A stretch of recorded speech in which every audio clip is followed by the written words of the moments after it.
Hi guys, Yorkshire Biker here. I'm not sure how much you can see because of the sun, but good morning. So just on the way to work. I've not got the dual camera angle today because, to be honest, it's a bit early and I couldn't be arsed, so yeah, deal with it. So today's vlog, I just wanted to basically remind everybody that you need to make sure you lock your bike up properly at night time or wherever you go, at work, whatever. Well, I mean, around this area there's been an increase in bike thefts. So, I mean, yesterday alone, I went out, we're nipping up to Squire's Cafe, local bike cafe. There were two lads on one bike and one on another, so there were two bikes. They didn't come flying past me because they were on a 125, but they came past me.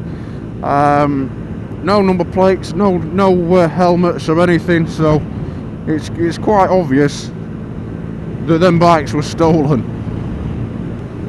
So I mean, all you need to do is just buy a decent lock. Now, I don't know what it is, but somebody says for whatever value your bike is, spend whatever, like a certain percentage on a lock.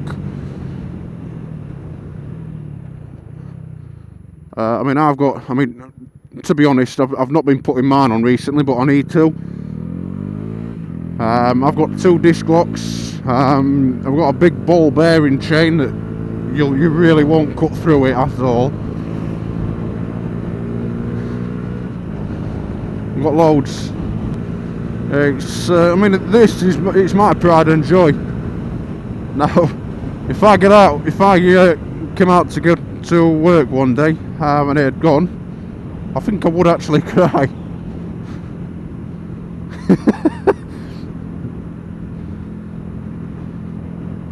They're just idiots. Which means they passed me. They're not even looking where they're going. They're constantly looking behind, watching what I'm doing.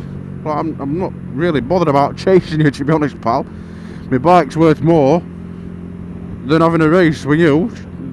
So just fuck off. Whoever's bike you've nicked, give it them back.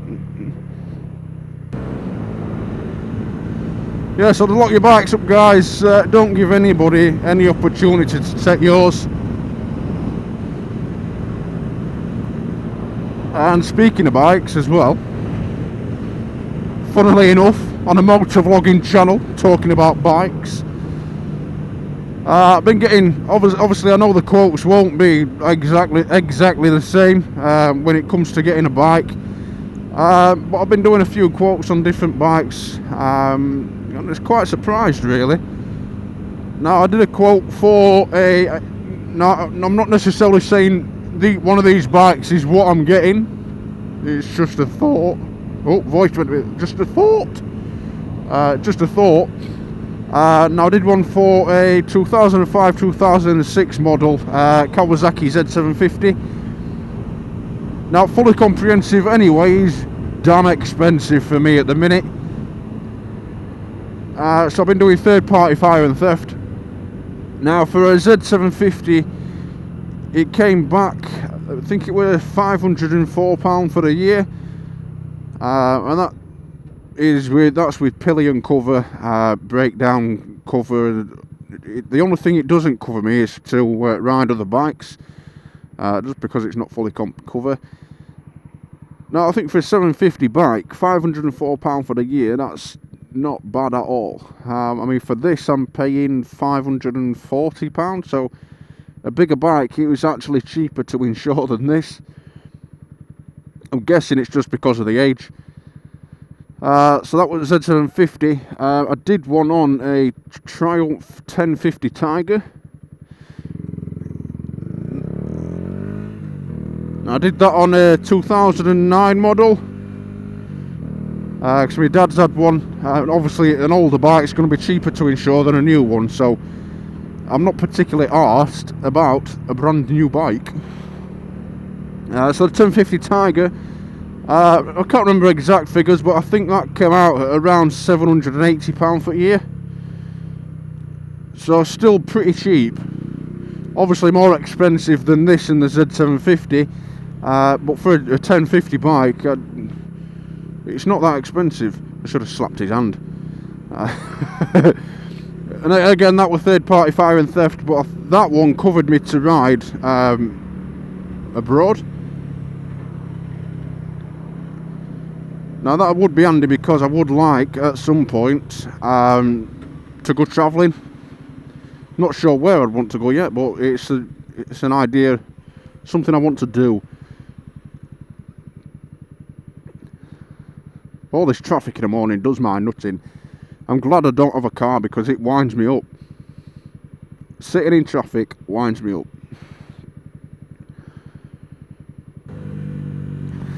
Yeah, so I did 750 Kawasaki Z750.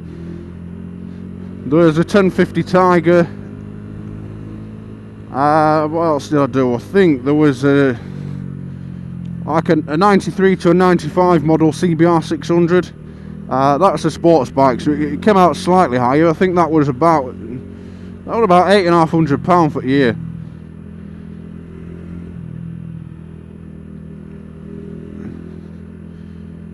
But at the minute, the Z750 is the cheapest option, and the way things are going, it looks like I'm gonna have to try and afford both bikes. Have this one for work and through the week, and have a bigger bike for the weekend and nice days. A bigger bike going to work and back, it's just going to chew through tyres, and obviously they're more expensive. So I've got to weigh up the options, really, whether it's worth keeping this or whether it's worth spending the extra money and using the bigger bike for everything. But we'll see. We've got a few months to get down the line. I've got to do my test first. Obviously I'll let you know. I'm thinking about booking it soon, getting my theory done, because it lasts 2 years, so I may as well just get it done. So obviously I'll let you know when all that's sorted, and whether I pass or fail. I know that when I did my car theory test, I failed by 1 mark, which was a bit of a bummer, and it just put me off, because I know, looking back now, it was something that I actually didn't see the sign. It were a mouldy speed limit sign, and it were behind a bush. So you got a speed limit sign that's got mould on it and behind a tree. How are you supposed to see that? But you know, tests are a test, and I failed, so get over it. Yes, remember to lock your bikes up, guys. It's not worth spending 2 minutes locking it up. It's not worth 2 minutes locking it up and having it nicked. But yeah, I think that's all for today, guys. A couple of minutes away from work now, so I'm not going to show you where I work in case you try nicking this. Wait there. Yeah, so thanks for watching, guys. Don't forget to share the video. I believe we're now sitting at 891 subs.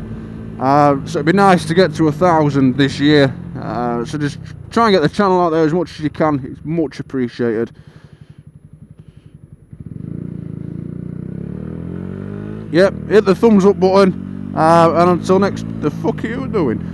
And until next time. Peace.